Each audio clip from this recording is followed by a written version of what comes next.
Sveiki! Parodysiu Jums, kaip nustatyti Accu-Check Active matuoklio laiką ir datą. Nustatoma taip. Kai matuoklis išjungtas, nuspauskite ir maždaug 4 sekundės palaikykite nuspaustą S mygtuką, kol ekrane pradės mirksėti laikas ir data. Dabar veikia nustatymo režimas. Spausdami M mygtuką ekrane galite pasirinkti 24 valandų arba 12 valandų laiko formatą. Kai ekrane pamatysite pageidaujamą formatą, paspauskite S mygtuką, kad pereitumėte prie tolesnio nustatymo. Dabar laikas yra rodomas ir mirksi valandos rodmuo.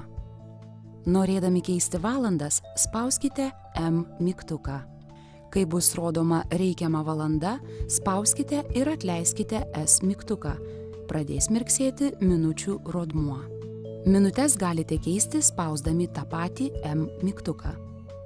Tokiu pačiu būdu, spausdami S mygtuką, galite nustatyti metus, mėnesį ir dieną, o tuomet pereiti prie kito elemento.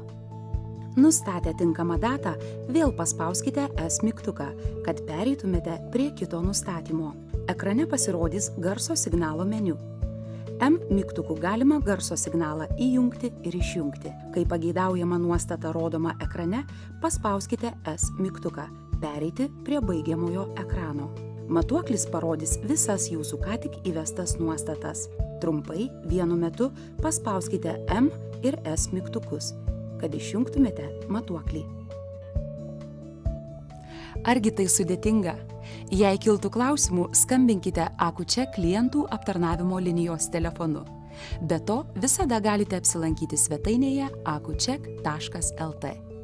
Dar kartą dėkojame, kad pasirinkote Accu-Check Active matuoklį.